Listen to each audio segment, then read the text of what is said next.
This is yours. Where the light Around the corner there, I think. Are you still officially a Major General in the Army? Well, I still carry the rank. Huh? There's a box But there. I'm not in active service. No, I appreciate that.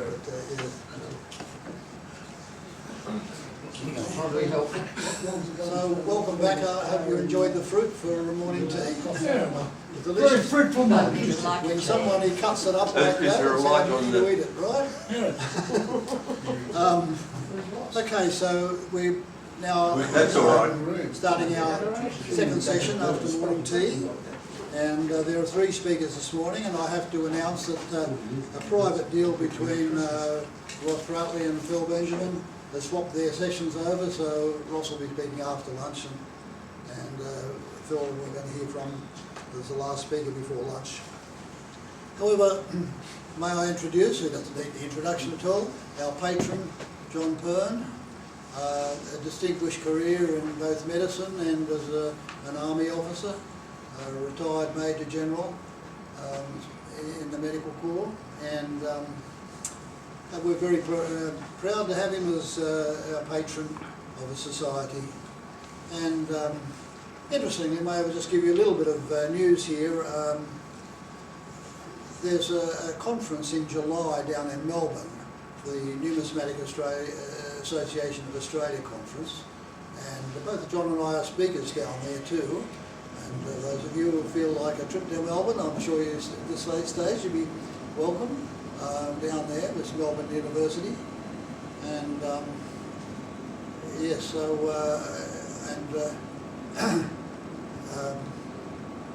I'll be speaking later on this afternoon on a topic which I'm going to basically repeat down in Melbourne, and I'm asking for your criticism as you hear it. However, John is going to talk about a token, a merry token he calls it. I'll leave it to him to explain that. But without further ado, I'll pass over to John. So, thank you. Well, thank you very much indeed, David and dear friends. We're all aware, very much from the time of early European colonisation in Australia, there was always the problem of insufficient physical money. And spirits, in practice rum, was the agent of commerce commonly, until Governor King made his famous proclamation in 1800 when, as a basis of that, as we've heard from Jerry, he proclaimed a fiat value, or the so-called Sydney standard, of the 1 ounce copper coin minted in 1798, which was circulating in Sydney at that time, 3 years later, to have a Sydney value, the Sydney standard, as it was said, of 2 Sydney or New South Wales pennies. And King proclaimed, as we all know, the currencies of 5 nations, the Netherlands, Portugal, Spain, United Kingdom, England and India, to have fiat value as the coins circulated, this multiplicity of international coins in Sydney. But it wasn't until 1813 that Governor Macquarie bought the 40,000 Mexican pieces of 8. They were delivered into Sydney in that year on the warship HMS Samarang, and as we all know, Governor Macquarie commissioned a former forger, a convict, to punch out the centre and to declare a fiat value of what was then in effect a 45-cent English or Mexican silver coin, to have a fiat value in New South Wales of 50 pence, and that the dump would be have a fiat value of 15 pence. And these circulated, but there still wasn't sufficient coinage, and there were major problems, and 4 forms of informal currency circulated throughout the colonies of New South Wales, Van Diemen's Land, Western Australia, and both before and after 1859, when Queensland was declared a separate colony, 4 forms of informal currency were used because of the insufficient amount of hardcore physical coin. Those 4 forms of currency were IOU, or promissory notes. They were thin plasters. Bernie has spoken about these in the past. Thin plasters were promissory notes, but in which the paper was deliberately either baked or in some way altered so that the paper eventually crumbled long before the natural life of deterioration of the paper. So dishonest people could obtain credit which would never have to be redeemed because the shin plaster disintegrated before it could be redeemed. There was also calabashes, the pseudo notes which were issued often coloured. Some of the banks recognised these as payments, and calabashes were also a form of promissory note. The records show that calabashes, they were still circulating in Queensland as late as 1930 as promissory notes. And of course, then formally, as well as that, fourthly, there were tokens. The first two, because of this problem with insufficient coinage, the first silver tokens were minted. They were minted by a Hobart sawmilling firm in 1823. But the first copper token, as we know it, was struck in 1849 in Melbourne, and the first dated token was also struck in Sydney in 1852. So we know a little bit about these from the work of one of Australia's pioneer numismatists, Dr. Walter Roth. He was a young scientist that came out. He did all the early work on fire safety in Sydney. He went back to England, graduated in medicine, came back to Australia and became a very keen numismatist. He served as protector of Aborigines in Queensland, and his work, a manuscript on tokens, these 4th forms of informal currency, his manuscript is in the Mitchell Library in Sydney. He also published a series, one of the earliest series of numismatics in Australian newspapers, in the Queenslander weekly newspaper, a series of, I think, 9 or 11 articles sequentially in Queensland. So we know a little bit about the early history of tokens from the work of Dr. Walter Roth. But in this context, because of the shortage of tokens, I've had an interest in those, and I'd like to just mention a little bit about the tokens which are struck by Thomas Frederick Merry in Queensland. So, Stephen, could we just have that? Thomas Frederick Merry struck a series of tokens. This is one from his drapery shop in Brisbane, in Fortitude Valley, and this is the obverse of a common die that was struck, as we've heard from Jerry, at the Soho Mint in Birmingham. It was taken after Afterbolt died eventually by Heaton, but it was known as the Heaton Mint at that particular time. And this is an example of one of the tokens struck by T.F. Merry. This is for his Brisbane shop, a drapery store in Fortitude Valley, near, those of you who know Brisbane, near the McQuarters building of here he is, Thomas Frederick Merry. And I have to declare a conflict of interest. He's my great-great-grandfather-in-law, but he was a wonderful man, an entrepreneurial man, and as we'll see in the next series of slides, he came out from England. He emigrated from England and established an exchange, quite a sophisticated shop in Franklin, in Tasmania. And that's his shop that was there. He was in partnership with another man who was murdered by a bushranger. Thomas Frederick Merry then carried his flag and came up to Queensland from Tasmania and re-established another business in Queensland. The family prospered, and they lived for 14 years in Bulimba House. This is Bulimba House. Those of you who know, it's near where we, in the Queensland branch, meet in the Bulimba Library. This is one of the great heritage homes in Queensland.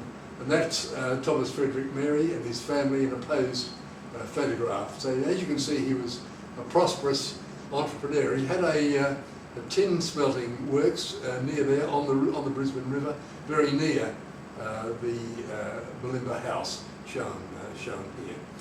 And after he left Brisbane, he went up and established another very big drapery store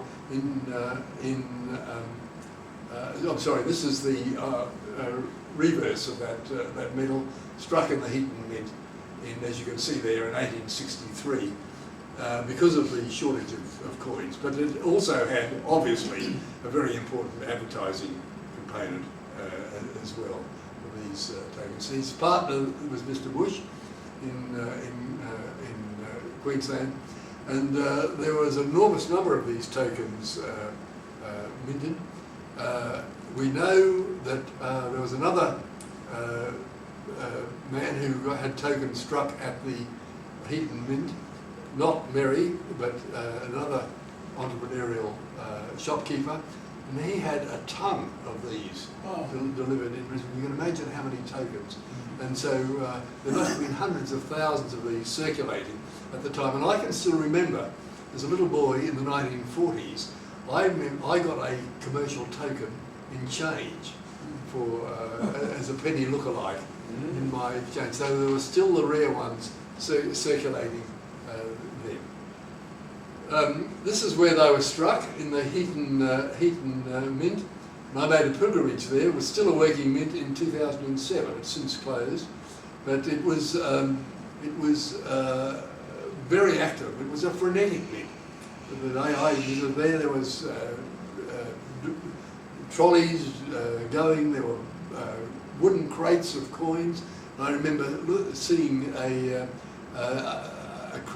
wooden box with rope handles of hundreds, thousands of coins going to Hong Kong when the day I visited that next year.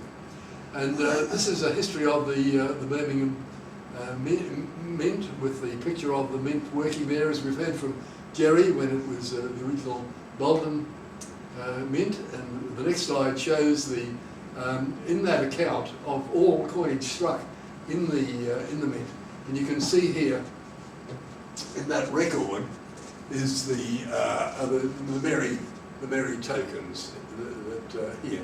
The two, the Merry and Bush token from Brisbane with the Peace and Plenty job lot obverse, which the Heaton Mint produced, and the when they went to Toowoomba,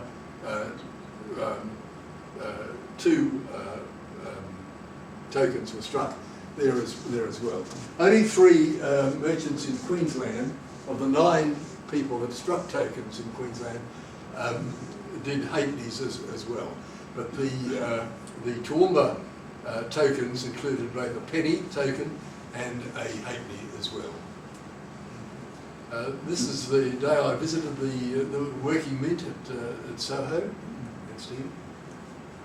And this is just from one of the auction catalogues showing the one of the Merry and Bush tokens from Brisbane, which was for sale at that time, showing the maker, the Heaton Mint, the weight, and so on. And it's known that there were at least 2 separate dies for the Brisbane tokens, and probably two separate dies from the Toowoomba tokens as well. There were die cracks, and they've been identified in the rare collections. This is the, from my own collection, this is the obverse of the Advanced Australia Peace and Plenty token, the job lot that was done by Heaton. Stephen. And this is the Toowoomba token, the reverse general merchants as well, as you can see there. Thank you. Now, I just wanted to mention a little bit about Thomas Frederick Merry. Thomas Frederick Merry had a huge shop and emporium in Toowoomba, but unbeknownst to him, and he struck the tokens and business was going very well indeed, but on a Saturday night, after he'd been there for 4 years with this, he built a huge emporium. He bought vacant land in Toowoomba, built a huge brick emporium on there, and was trading well. He was doing very well financially. He was that sort of person, as you can see from the earlier Balloomba house story. But on a Saturday evening, an unknown man walked in and said, I own this land and this building. And it transpired, to cut a long story short, that by accident there'd been 2 title deeds issued by the Lands Department for that property. Well, as you can imagine, there was a huge court case that resulted from this. It featured very much in the newspapers of the day, and the court case went on for many, many weeks. Thomas Frederick Merry, a hero in the context of this, and my great-great-grandfather-in-law, employed Sir Charles Lilly, who was one of the top barristers of the day, and then, as well as that, Sir Samuel Griffith, who became Premier of Queensland. You know, he was the Attorney General. He then became the National Attorney General. He drafted the Australian Constitution. So Thomas Frederick Merry, with his entrepreneurial background of striking these commercial tokens and doing so well, employed these people, but all to no avail. He lost the court case. The court ruled that there was a mistake issued with 2 title deeds for the one property, but the first title deed has to stand, and the second one, bad luck, chap. So I've titled this part of the talk Caveat Emptor, the Latin for let the buyer beware, and we all know that, and we very much heard from Stephen's address this morning that if one paid an enormous amount of money for the wrong coin or a forgery or a counterfeit, or in our ignorance of just knowing about the true history of that coin, it's a matter of caveat emptor, the buyer beware. And he then had to sell all his goods. He lost the building and the land, everything, and he had to sell as a forced sale. But he then went to Stanthorpe and started buying tin and established a business there.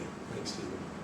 So this was his shop and that's T.F. Merry, as you can see there. He's in the middle there. Wanted tin for cash. He established a tin mine in Stanthorpe in those days and restarted again. So the story of Merry Tokens, of an entrepreneurial person, had a bad start.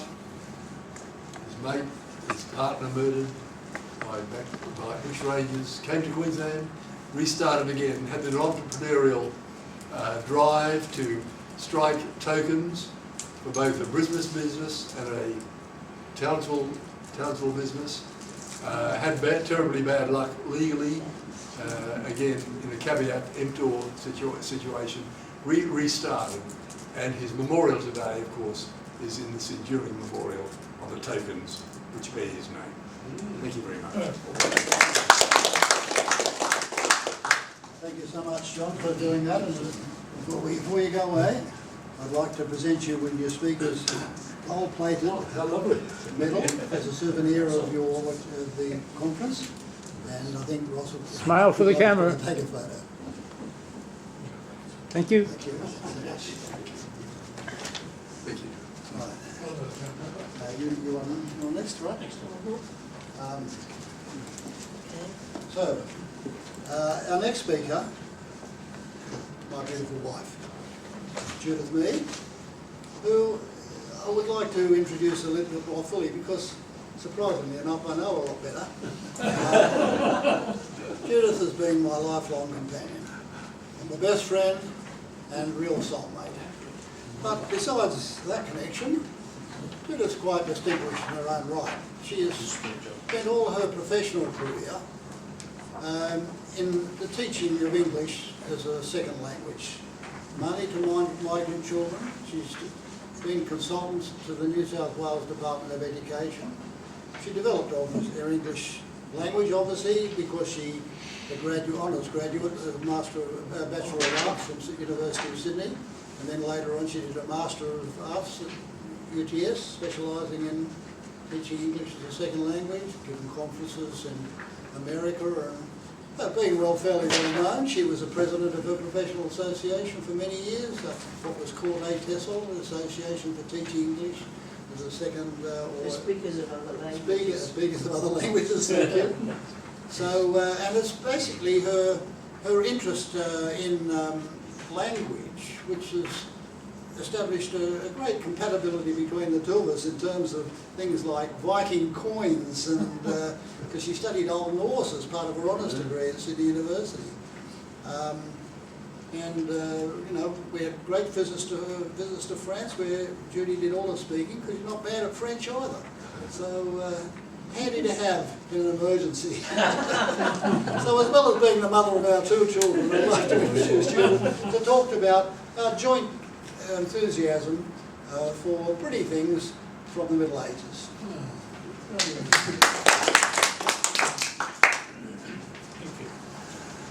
Oh, thank you, David, for that lovely introduction. And it's lovely to be with you all again. I'm talking today about a very lengthy European war and something beautiful that emerged from really bad times. Let's take a moment to just appreciate this beautiful coin.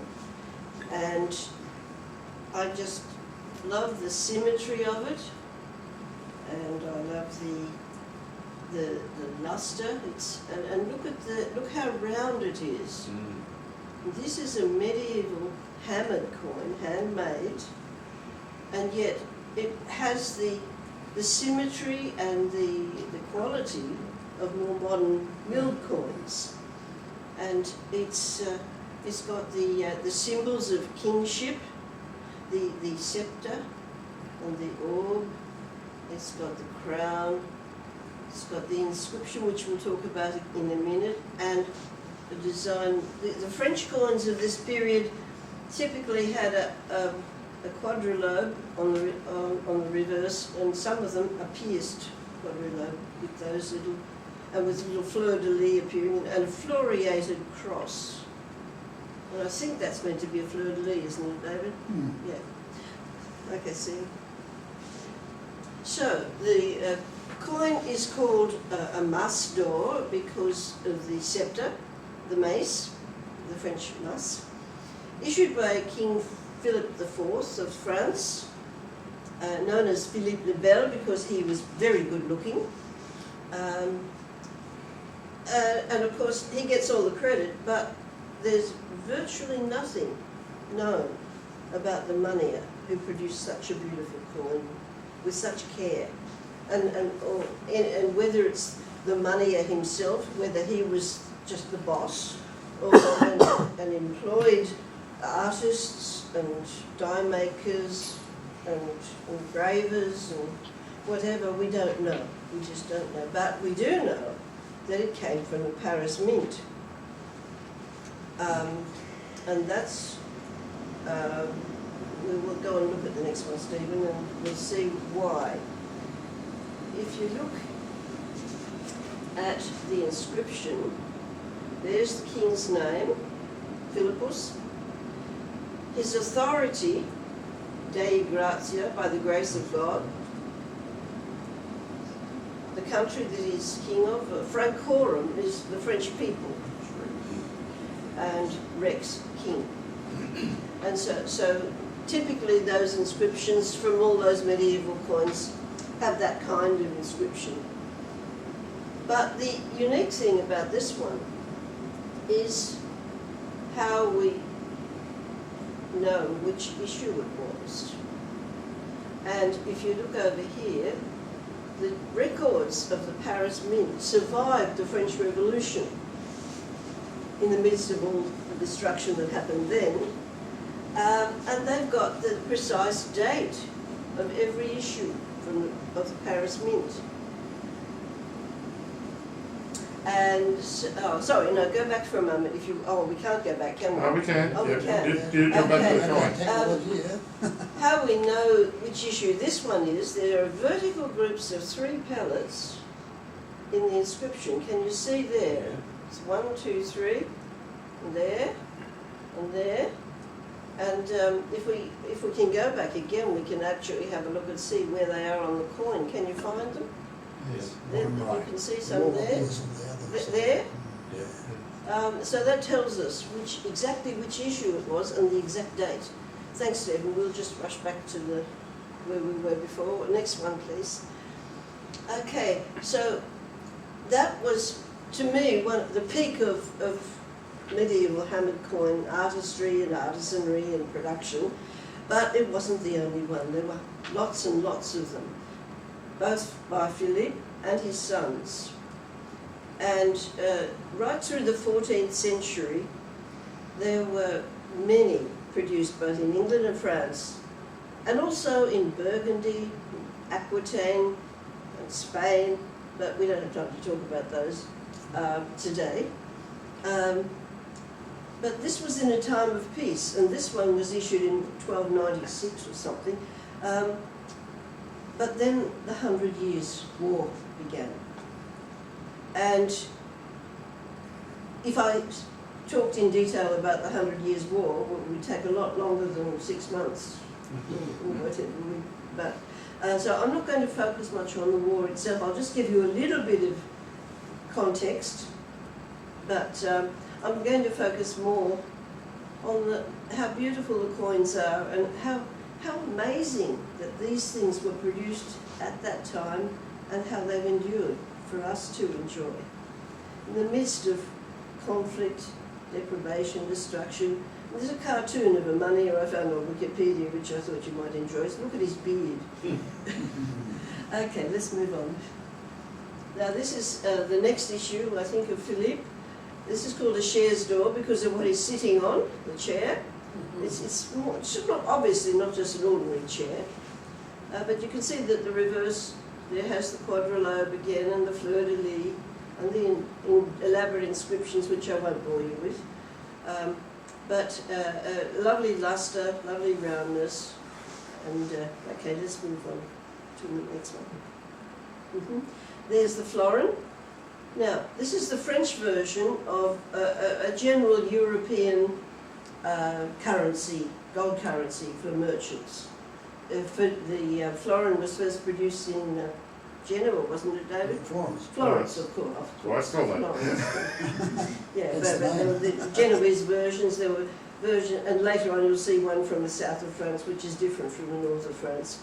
But there again, you've got the symbols of kingship, the fleur-de-lis that indicated it's Royal France, and the floriated cross, this time without the quadrille.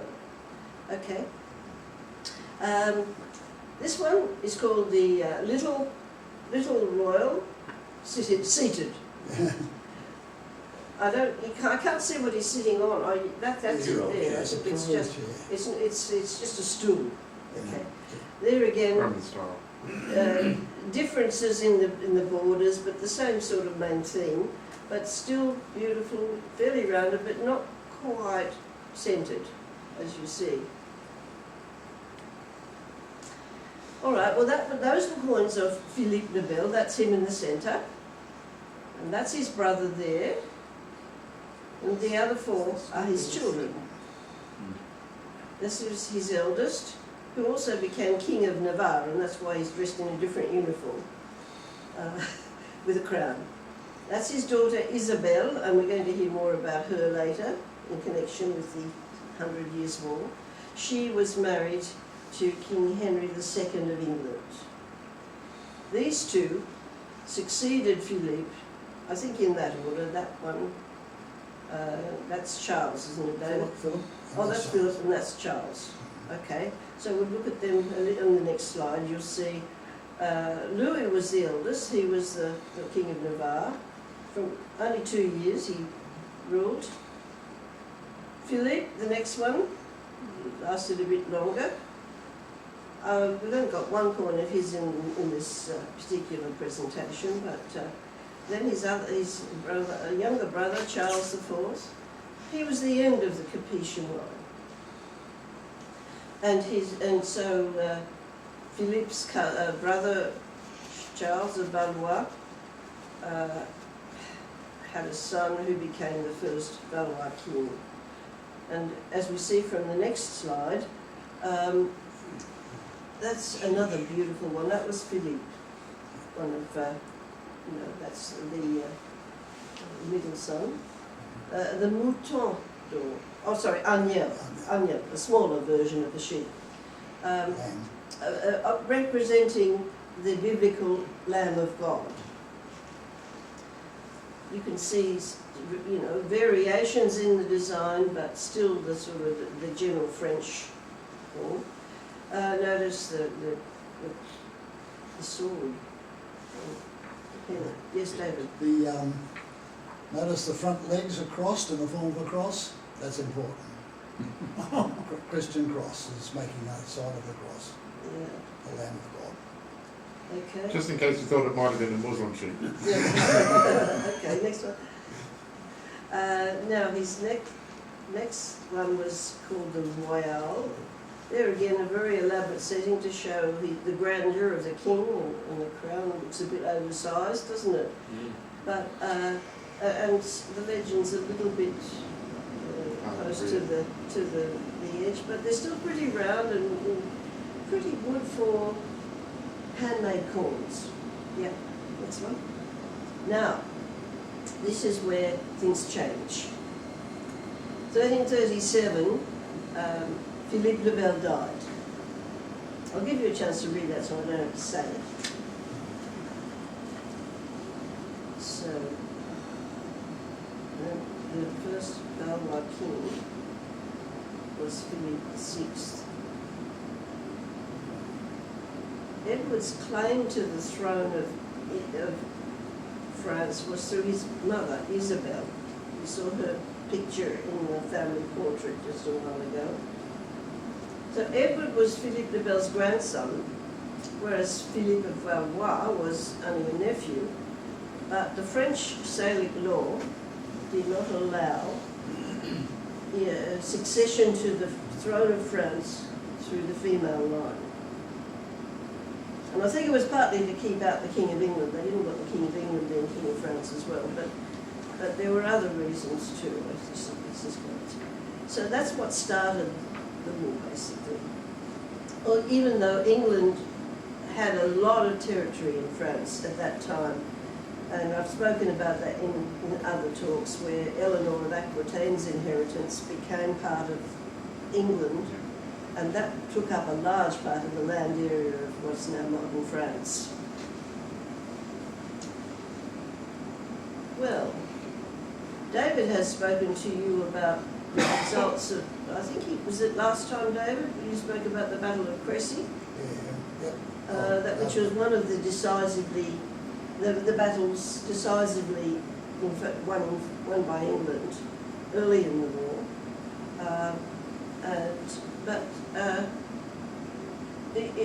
That was when so many rulers of France perished on the battlefield, and you've heard all about that in the past, some of you have anyway.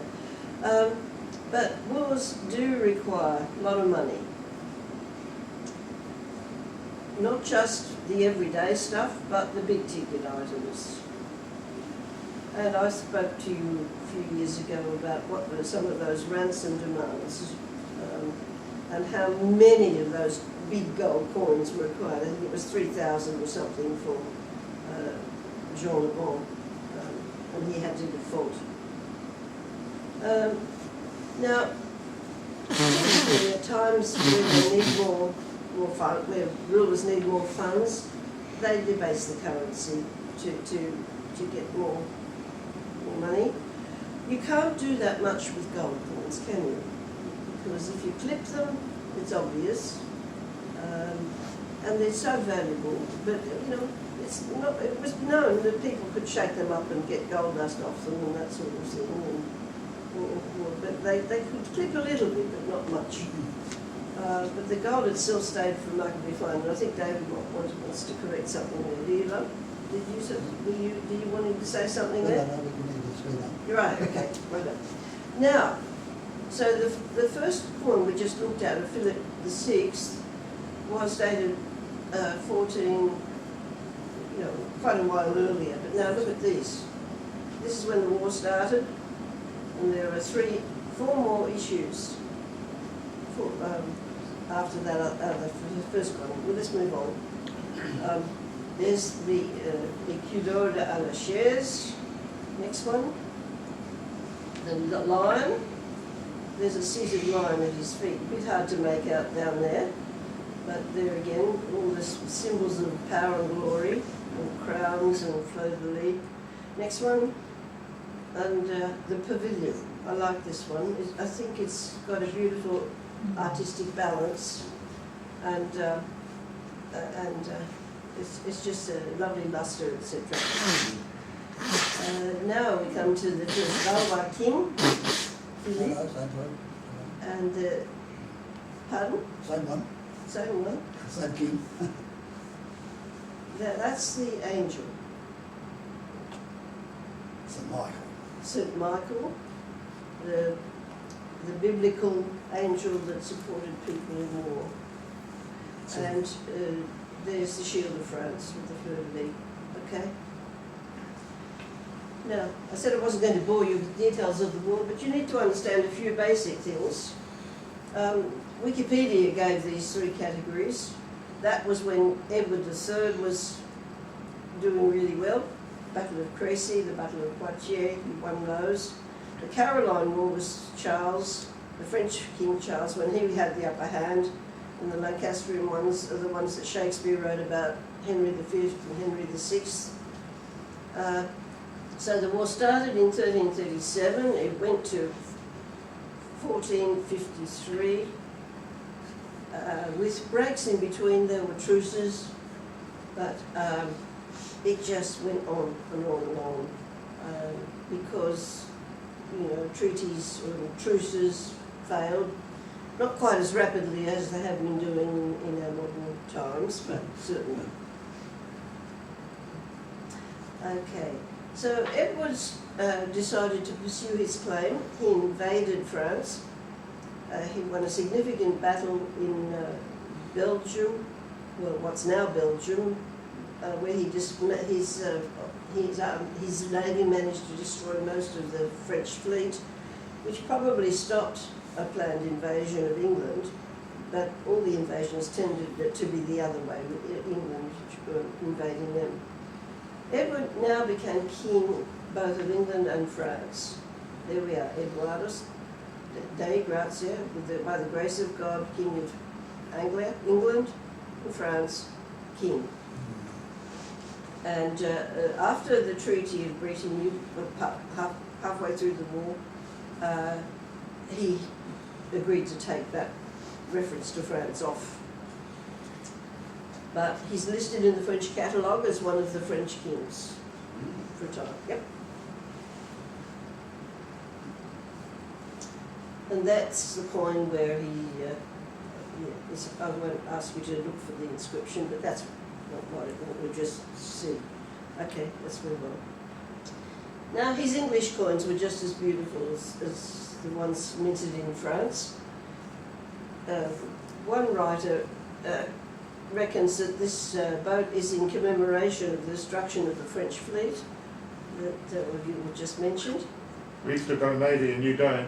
We don't know whether that's true or not. It was Wikipedia, that one. But there's the shield. No, the shield shows both the French fleur-de-lis and the lions or leopards, whatever they are in England. So now he's just King of England here. Yes, next one. And he also minted a half noble and a quarter noble. The quarter noble couldn't fit the ship, but it's got the shield, it features the shield. Okay, next one. Now in Aquitaine, as Lord of Aquitaine, he minted a separate coinage, and there's a knight in full armour rather than a king, because he wasn't king of Aquitaine. He owed fealty to the King of France. Still got a crown on, King of England. Oh, yes, he's still got a crown because he's King of England. So, there you go. Next one. Now his son, Edward's son, also called Edward, the Black Prince, minted this lovely leopard coin in Aquitaine. And there again it takes this French sort of designs. The leopard is pretty well stylised, shall we say? Okay, move on. That's his pavilion. Notice the different shapes. You've got a sort of more Gothic kind of quadrilobe superimposed over a square. But you've got the sceptre and the rest of it. Okay. And the chair's door. Pretty good chair there too. Next one. Now, Adi, literal translation of that word into English is bold. So he's a knight. So he's a fighter. And that was the Black Prince, and his reputation was mainly built around his military prowess in Aquitaine. Edward was succeeded by Richard II. He used similar designs, and there again you see the shield with the English emblems of England and France. Richard II still claimed kingship in England. Okay. Now the next king in France was John II, and this one's called Écu à la chaise, shield with a chair. Well, throne, I think it might be a more appropriate word. Okay, next one. He also issued one like we saw earlier, but this one is a bigger one, so he's a sheep, not a lamb. So it's called Mouton. For those of you who are not very familiar with French, notice they've all got this d'or on the end of gold. Okay? I like this one too. Look at the knight on the horse. Look at the movement in the design and the armour on the horse. The horse hasn't got his legs crossed. Yes, but I don't think it's because of like the Lamb of God. I think that was probably just. Just to add something, this was minted when John was free. Franc means free, basically. So when he had to pay a big ransom, never quite got paid, but he was freed, and here he's celebrating his freedom. Yes, so those of you who heard my talk about a king's ransom a few years ago would remember that Jean Le Bon was taken prisoner at the Battle of Poitiers by the Black Prince, and he was allowed to live in style in London, not like prisoners in present wars, but France had to default on the loan eventually, but he was not ever free fully. So, but he issued lots of coins to help pay for all the expenses. Okay. The word describing the coins, as in this one, for example, Royal d'Or, that's given by numismatists, is it, to describe these coins? I believe so. Yes. It's hard to tell. I mean, don't forget we've got the records from that time. I believe they were called that in the time, not just lately afterwards. Yes. Okay. We'll move on. Because Jean issued a lot of gold coins. We'll look at them quickly. That's his special florin for the south of France, which wasn't part of France. It was part of France, but Son. Well, they had a certain independence, shall we say. Okay, and they didn't want to debase any of their currency, so they kept fine. They agreed. Quarantine standard. They agreed to keep the standard for their coinage better than the north of France. Okay, next one. This one was, I like this one too because of the design, the symmetry, the simplicity of this I like. So that it's not too crowded, you know. But it's sort of, they're all still pretty well centered and, okay, move on. Then another royal. This one's harder to make out, but I think he's standing up. Yep, Yeah. definitely. Yep. You see his feet. And the cross is slightly different design. But apart from that, okay, this is Charles VI was succeeded by Charles VII, yes. And this was called the Écu Neuf, because the shield now has the 3 fleur-de-lis emblazoned on it, a huge crown. What's that, David? It's a fleur-de-lis with a crown on top, either side. That's what distinguishes that type of écu. Oh, okay, let's move on. Just remind you that this is now in the period of Joan of Arc, and Charles VII was the Dauphin that Joan recognised when she went to Chinon for a visit there. That's right. Now, the noble of Henry V is a similar design to Edward V, but it's got variations which we don't need to talk about. But you can see how the English coins are equally beautiful, equally well made, and Henry VI was the next one, I think, wasn't it? Oh no, there was a quarter noble there. That one looks a bit too busy for me, but it's got that lovely gold luster. Okay, next one. And this is called an annulet coinage because he's got a lot of stuff around his neck. It's actually a prettier coin than that. That was Bob Clemson's original photograph.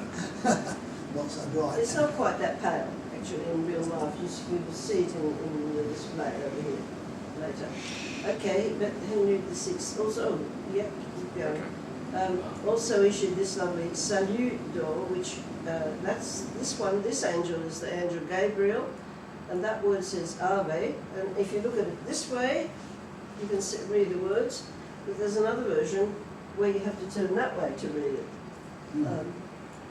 But this one was issued in Rouen, which of course is a lot associated quite strongly with Joan of Arc and the way the war turned in favour of France. Next one.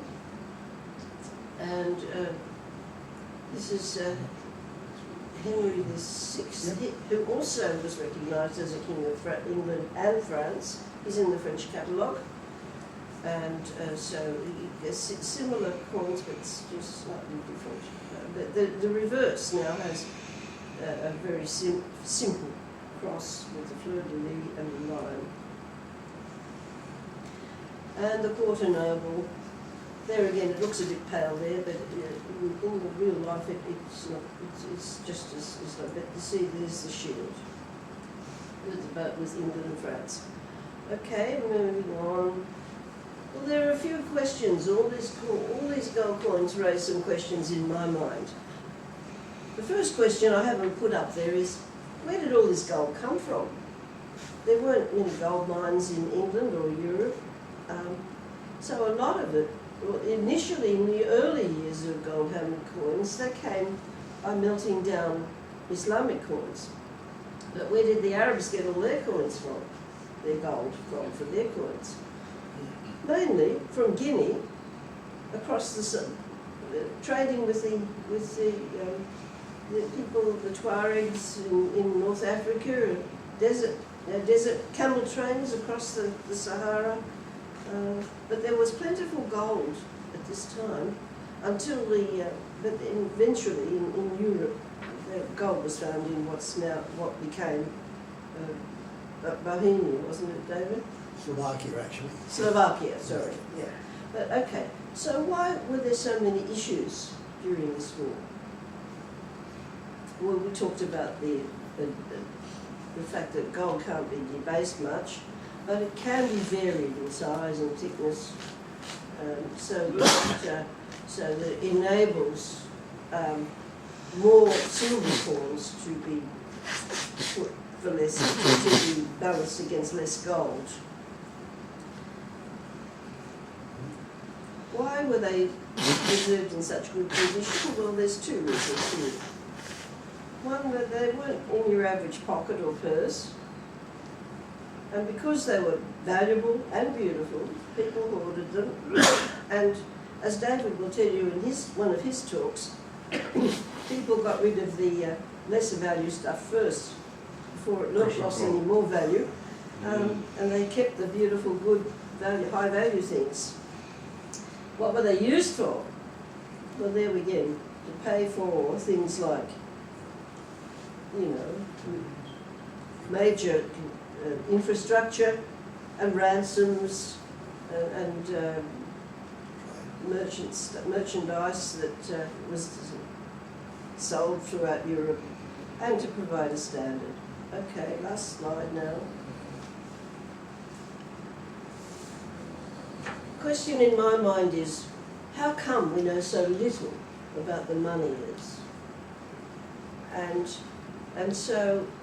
the artists and the craftsmen. It's thought that some of the craftsmen were employed also by goldsmiths during the off-season between coin issues. But we don't know really much at all about who they were, how they worked. Some of them became had quite a high status in medieval society, later medieval society. We also need to thank the collectors and hoarders who preserved these coins.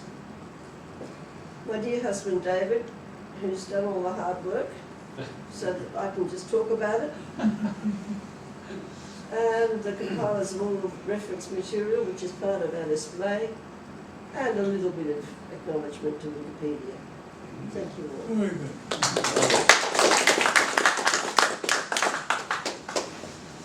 Well done. Now it's my pleasure to present Judith with her gold-plated medal for that talk. So, there we go. Thanks Hope very you much. recovered well. Hang on, bear with me.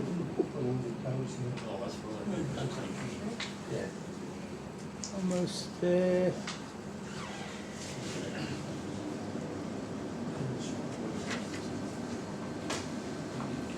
Thank you.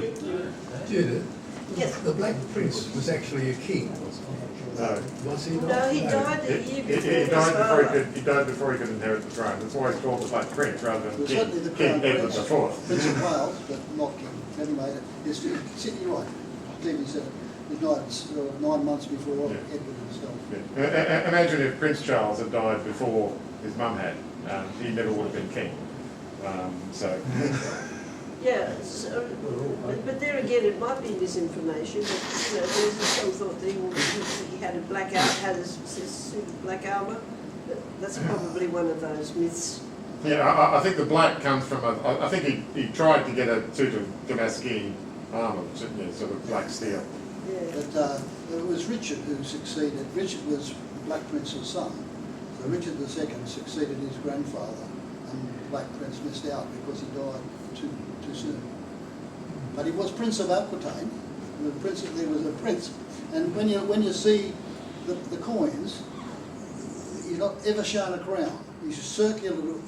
A duke or a prince has a circle of roses on his head. In medieval and into modern times, the shape of the crown on the coins told what rank you were. The kings had this shape, the princes had this shape, dukes had this shape, sort of thing.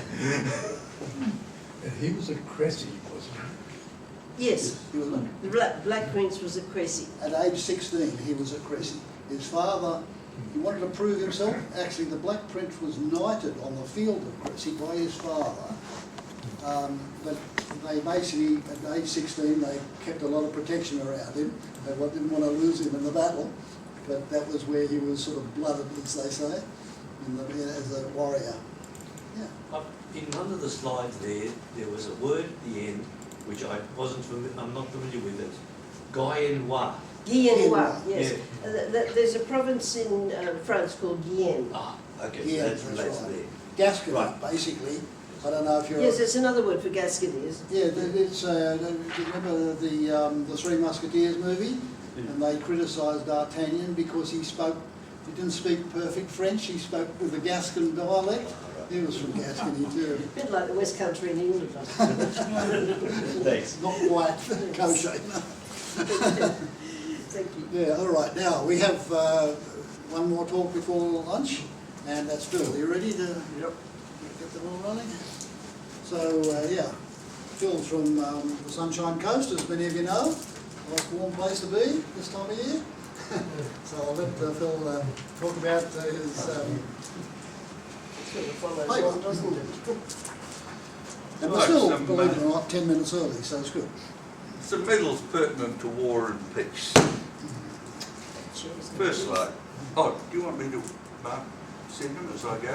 Or It's up to you. You can probably have this. So it's just clicking that. Makes Yep. it do. Should make go for it. Just make sure it does. To there. Yep. Yeah. Okay. Right, now they're available all here to see.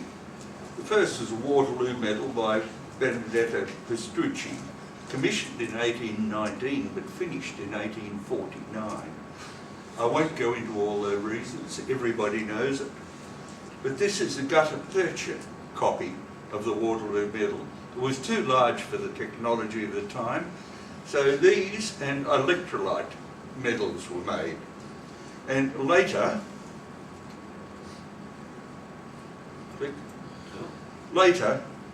the Royal Mint and John Pinchers made small, much smaller silver copies. Now, in them, the silver copy is 2.5 inches across. The other one is 132 millimetres, which is there. It's pretty big. In the centre. Oh, yeah, I've got one of those. Haven't I? Is it working? Yes. Not strong enough. Little faint. Yeah. Get washed out. Ah, thank you. In the middle is Victory with Wellington and Blucher. Now it's interesting, and over there, Prince Regent, of course it wasn't George III at that time, the Prince Regent was there, so he made sure that he got on everything. Francis I of Austria, Alexander I of Russia, and Frederick William III of Prussia. And this is sort of a propaganda thing really, but at least this shows that Blucher was there and helped Wellington win. And on another medal I showed last month, thing that was just that Britain gives peace to the world, forget Blucher.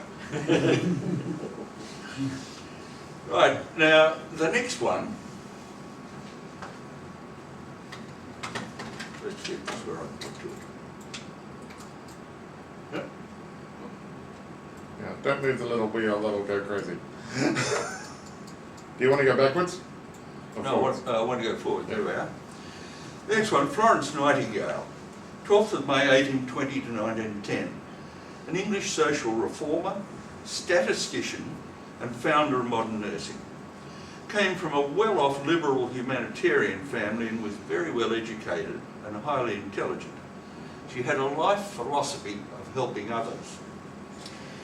She was respectful of her family's opposition to her working as a nurse initially, only announcing her decision to enter the field in 1844, so she's 34.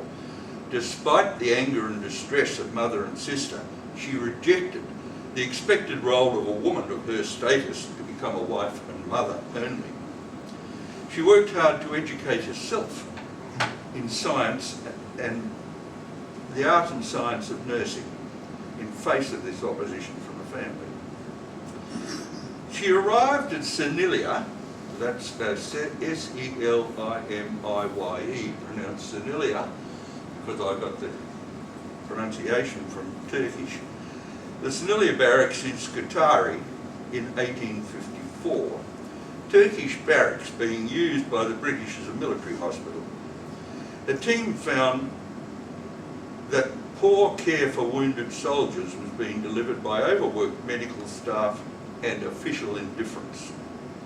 Medicines were in short supply, hygiene was neglected, mass infections were common, many of them fatal, and there was no equipment to process food for the sick, for the patients.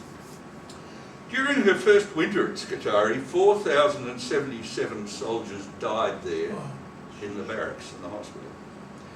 10 times more soldiers died from illness such as typhus, typhoid, cholera and dysentery than did from battle wounds. 10 times. The Sanitary Commission in England had to be sent out by the British government to Scutari in March 1855, almost 6 months after Nightingale arrived. The Commission flushed out the sewers, improved ventilation, death rates dropped sharply, but she never claimed benefit for this. She had organised it, but she came to believe that most of the soldiers at the hospital were killed by poor living conditions. This experience influenced her later career when she advocated sanitary living conditions as of great importance. Consequently, she reduced peacetime deaths in the army, and she turned her attention to sanitary design of hospitals and the introduction of sanitation in working class homes. She gave nursing a favourable reputation, became an icon of Victorian culture, especially in the persona of the Lady of the Lamp. She laid the foundation. The Lady of the Lamp was because she made rounds of the soldiers at night after everything else had closed down to check how they were going. But I'll come back to that again in a minute. In 1860, she laid the foundation of professional nursing and establishment of her nursing school at St Thomas's Hospital in London. It was the first secular nursing school in the world and is now part of King's College, London. And annual Nurses' Day is on the 12th of May, her birthday, throughout the world. Her social reforms included the improvement of healthcare for all sections of British society, advocating better hunger relief in India, helping to abolish some of the prostitution laws that were extremely harsh on women, and expanding acceptable forms of female participation in the workforce. She was an innovator in statistics. She presented her analyses in graphical forms to ease drawing conclusions and actionables from them. She's famous for using the polar area diagram, so-called, which we regularly use now, and we call it the circular histogram. She started this. Now, on the obverse, there she is. This is white metal. On the obverse, there she is just reading a book surrounded by flowers. On the reverse is the Nightingale jewel. It's a gold brooch with diamonds and an enamel designed by Prince Albert that Queen Victoria gave to Florence Nightingale in 1855 as a mark of esteem for her work with the soldiers. Over that side is the Voluntary Medical Service Medal. This was designed by Percy Metcalfe and instituted in, when was it? 32, it says on the 32, slide. wasn't it? 1932? It says on the slide there. I've got it there, have I? Oh, 1932, yeah. So you get the medal for 15 years service and you get further class for each 5 years. The reverse of it I think that is just a wonderful piece of Art Deco, the simplicity of it. And with her looking away and the hands holding the lamp. It's just a beautiful medal. The reverse of it has the Geneva Cross and the St Andrews Cross of Scotland, because it was introduced both in England and Scotland at the same time. One of my favourite medals. Now, Nightingale actually was first nicknamed the Lady with the Hammer by troops, because she used a hammer to break into locked storage to access medicine to treat some of the wounded. But they thought that that really didn't sound right, and so they then opted for Lady of the Lamp.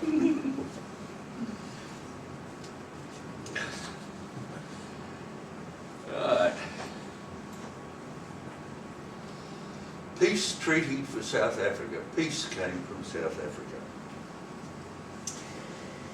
This is a South African campaign medal by Emil Fuchs, F-U-C-H-S, 70mm silver, 122 grams. It's very lightly stamped or moulded.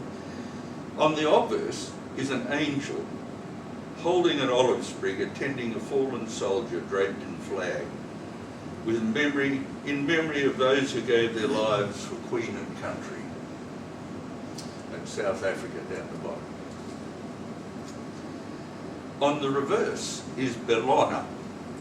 I don't know if many of you know of Bellona.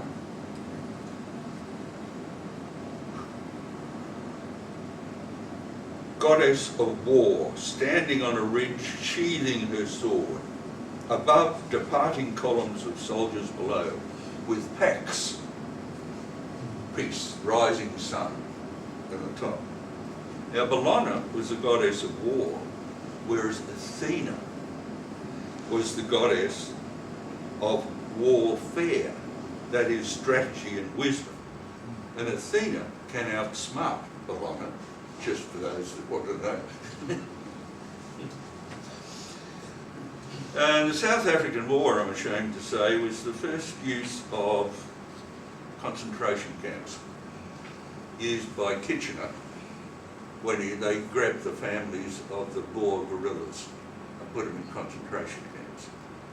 And although Kitchener's very famed, I'm not real happy that this was the use of concentration camps.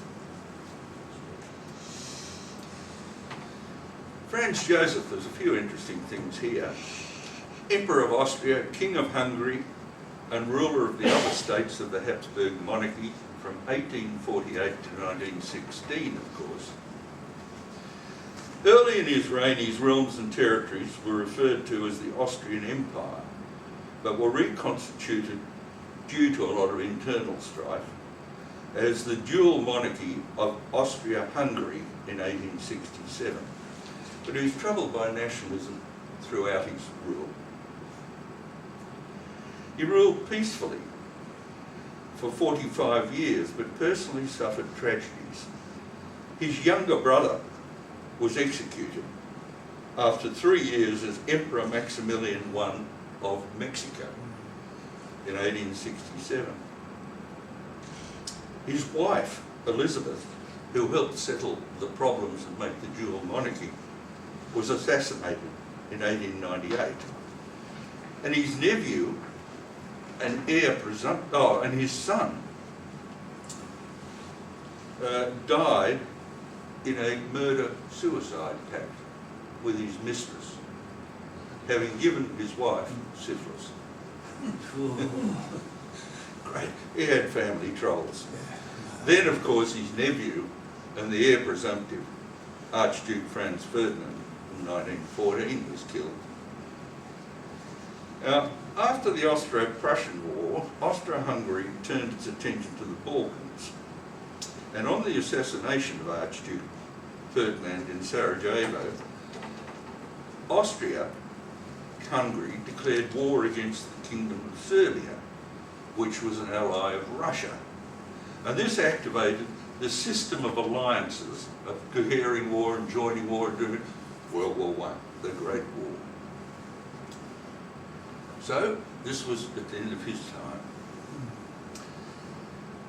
There he is, right facing forward, Emperor Franz Joseph, flanked by the name and title in abbreviated Latin, and on the reverse, a raised Austro-Hungarian machine gun crew, topped by the Angel, and above a date of 1914.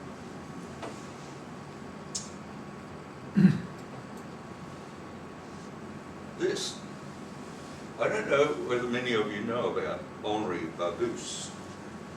1873 to 1935. This was produced in 1977 in the French Mint.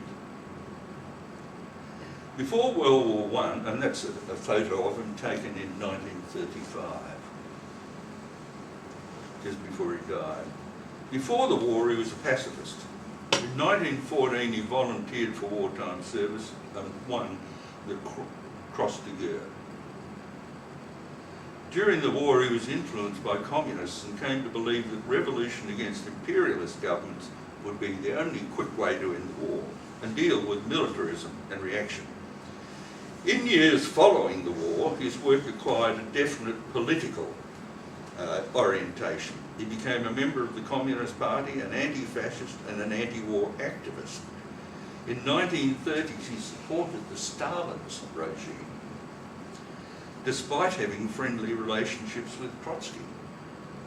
And Trotsky and Stalin really didn't see eye to eye on a lot of issues.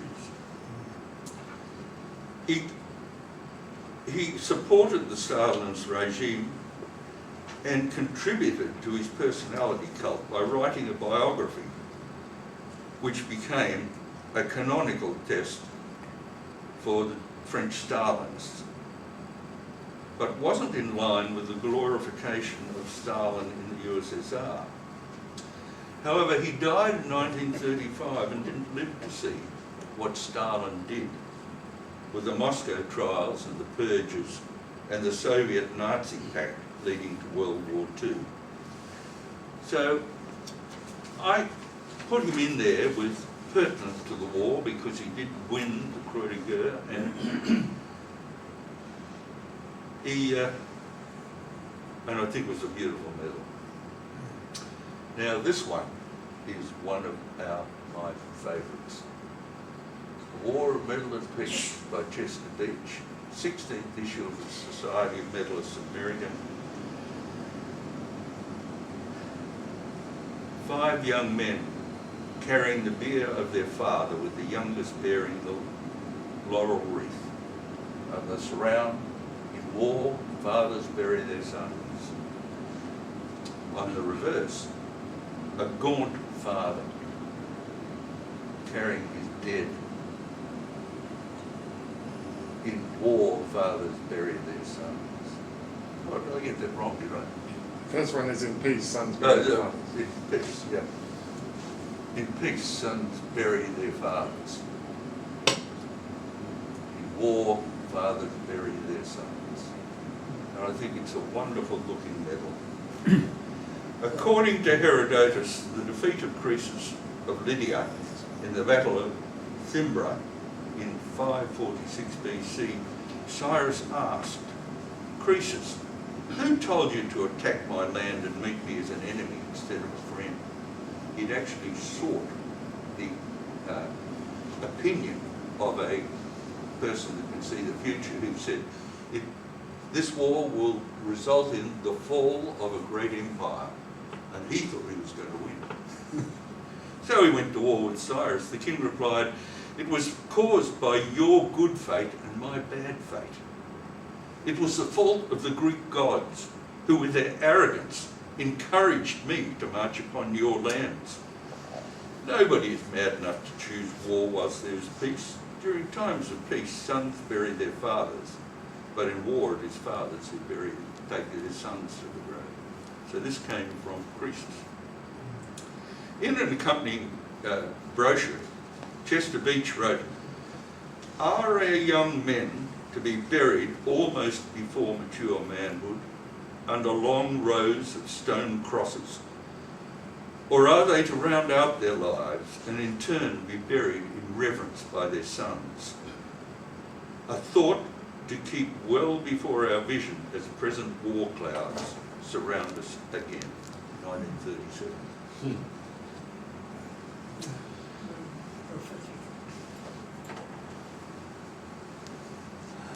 Another Medal of War and Peace is by Cecil Howard. It was the 42nd.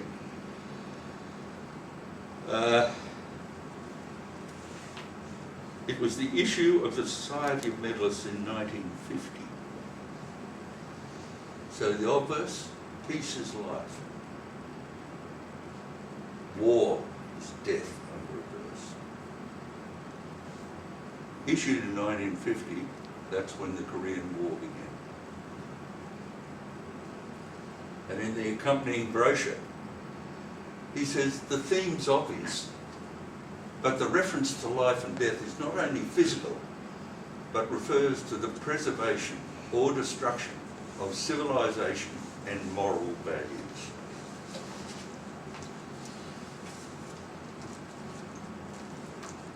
My last one, Portuguese UN Human Rights Medal by A. Candida, 1978. As you can see, there are olive branches on either side of an open book saying human rights.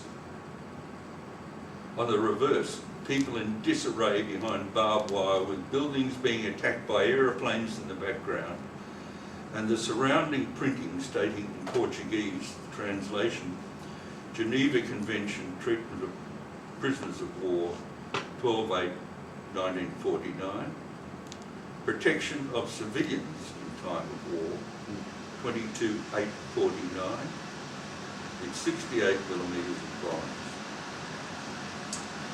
Now, Geneva Convention was a wonderful idea, but like all wonderful ideas, they start off with noble intentions and end up being altered by personal interpretations or situations that aren't good.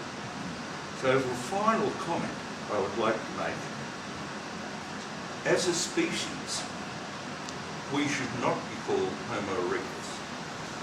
We should not even be Homo religiosus, although it seems to be part of our genetic makeup. We're certainly not Homo sapiens, that is, wise man. I believe we should be called Homo destructus. Thank you.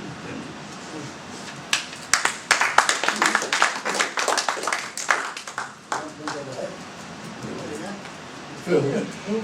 Oh, sorry. I've got to give you your graduated memorial medal. We're also glad to such get an it. excellent speaker.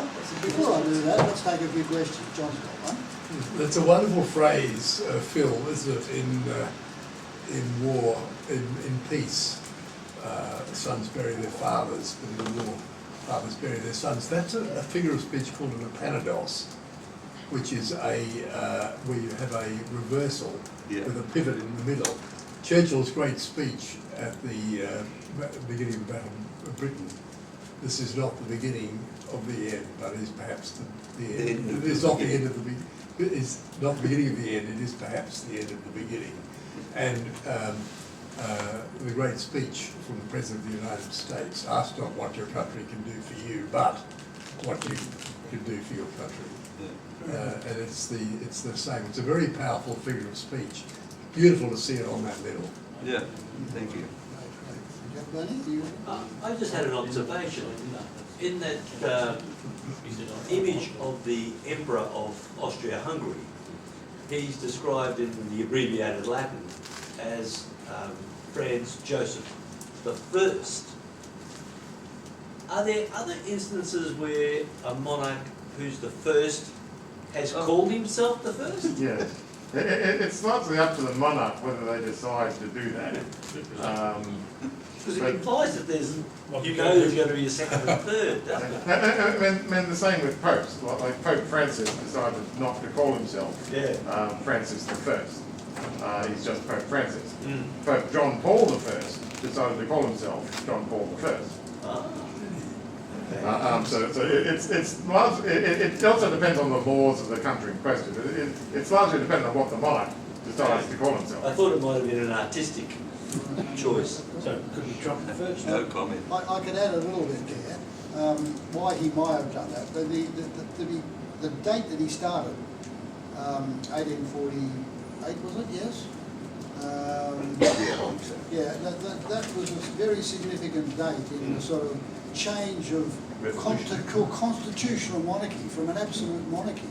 And you have to remember that before Franz Joseph, there are a whole sequence of Austrian emperors who used to be, and given numbers, they were Holy Roman emperors until Napoleon abolished the Holy Roman Empire, and then they become emperors of Austria. And so Franz Joseph was really the start of a new type of monarchy in Austria, and obviously in Hungary too. Thanks for that. Well, thank you very much for your lovely talk too. I really enjoyed that, especially the quote from Croesus. As I say, as John mentioned the King Croesus before in his talk, and I'd like to present you with the medal and slide there for a photo. And one for the photo. Thank you. Thank you very much. So we're a little early for lunch, but Yeah, we're a bit early. that's all right. We got 15 minutes if anybody wants to discuss anything. You've had a great morning. I hope I did.